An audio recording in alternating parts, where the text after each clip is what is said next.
नमस्कार. श्री गणेश पुराण कथासार अध्याय 7.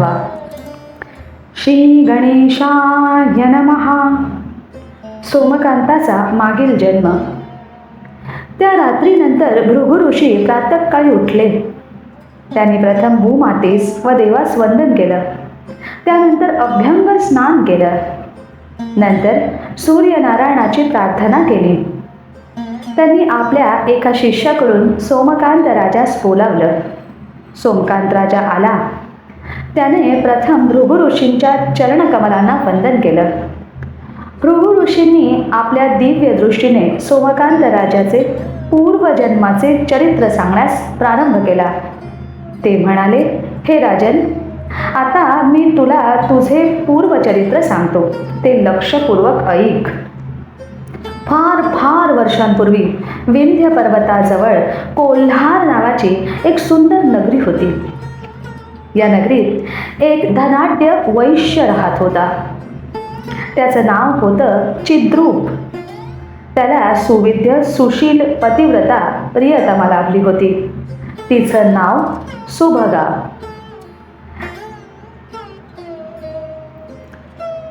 त्यांना खूप वर्ष झाली तरी मूलबाळ नव्हतं.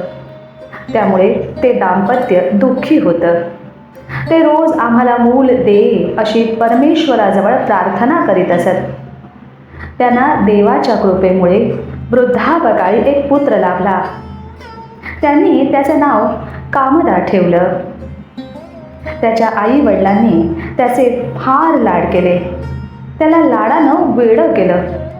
त्यामुळे त्याने आई वडिलांच्या संमतीशिवाय एका तरुणीशी विवाह केला. ही तरुणी दिसायला लावण्यवती होती. त्यांनी आपल्या लाडक्या सुनेचं नाव कुटुंबिनी असं ठेवलं. ती पतिव्रता होती.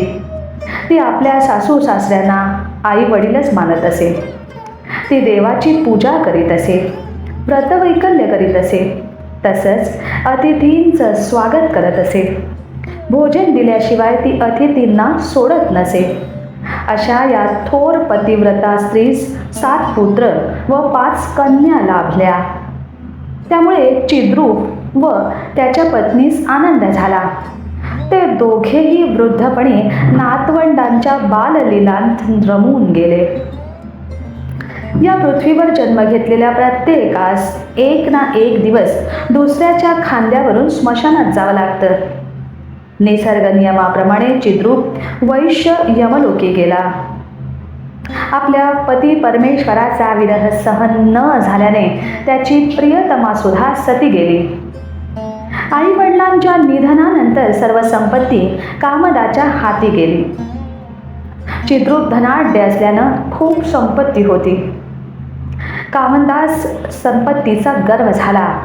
त्याला अर्थपूर्ण वापर कसा करावा हे माहीत नव्हतं. त्यामुळे त्याने अविचारानं संपत्ती उडवण्यास सुरुवात केली.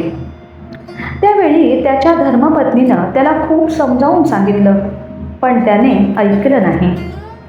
थोड्या दिवसातच कामंदा संपत्तीरहित झाला. पैशाची देवताही चंचल असते.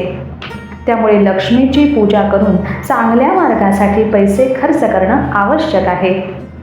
एकही पैसा शिल्लक न राहिल्यामुळे कामदास स्वतःचं राहतं घर विकावं लागलं. त्यामुळे त्याने आपल्या प्रियतमास व 12 मुलांना माहेरी पाठवून दिलं. बायका मुलं गावी गेल्यानंतर कामंदानं आपलं घर विकून टाकलं. त्यानंतरही त्याला सुबुद्धी सुचली नाही. तो अनेक प्रकारची कटकारस्थानं करू लागला. लोकांना फसवू लागला. अशा पद्धतीने वाम मार्गानं पैसे मिळवण्यात तो तरबेज झाला. त्यातच त्याला दुष्ट लोकांची संगत लाभली. त्यामुळे तो अपेयपान करू लागला. तसंच कुटील स्त्रियांकडे जाऊन तिथे रमू लागला. धूतामध्ये हरवून लोकांची संपत्ती घेऊ लागला. वडिलांनी दिलेलं कर्ज वसूल करण्यासाठी तो कर्जदारांना खोटे हिशोब दाखवू लागला. खोटं बोलू लागला व जबरदस्तीनं कर्ज वसुली करू लागला. अशा या स्त्रीलंपट लवाड कामंदाच्या हरकतींमुळे जनता त्रस्त झाली. प्रजेनं कामंदाविरुद्ध नृपाकडे तक्रार केली. त्यास शिक्षा म्हणून राजानं कामदास नगराबाहेर हकलून दिलं. नगराबाहेर हकलून दिल्यानं त्याला बरं वाटलं. त्याने अरण्यात मुक्काम ठोकला. अरण्यात येणाऱ्या वाटसरूंना लुटून तो ठार मारत असे. तो अरण्यातील पशु पक्ष्यांना ठार मारून आपलं पोट भरू लागला. असं करता करता त्याच्याजवळ अमाप संपत्ती जमा झाली. त्याने अरण्यात मोठं घर बांधलं व हाताखाली 10 गुंडांना कामासाठी ठेवलं.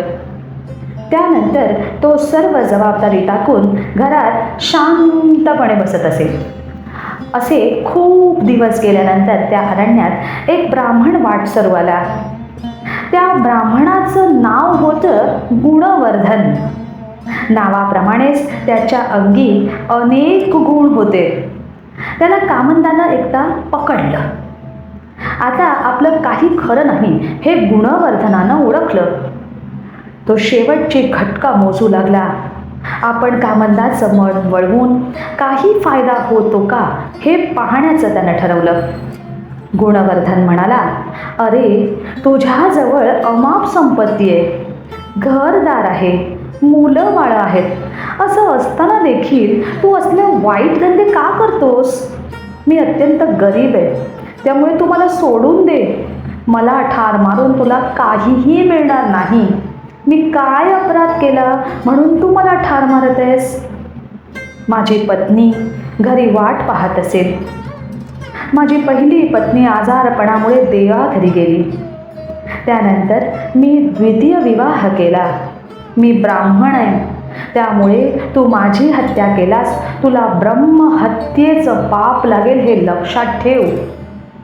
त्यामुळे तुला नरकात हजारो वर्ष खितपत पडावं लागेल हे विसरू नकोस. मी संसारी मनुष्य आहे. मला अजून पृथ्वीवर जिवंत राहण्याची खूप इच्छा आहे. मी तुझ्या पाया पडतो, पण तू मला सोडून दे. तू हे जे अन्यायानं धन मिळवलंयस त्याचं प्रायश्चित्त तुला भोगावं लागेल हे विसरू नकोस. तू मला जीवनदान दिल्यास मी तुझे उपकार कधीही विसरणार नाही. मला सोडून दे, मला सोडून दे, मला सोडून दे असं म्हणून तो मोठ्यानं रडू लागला. शुभम भवतु.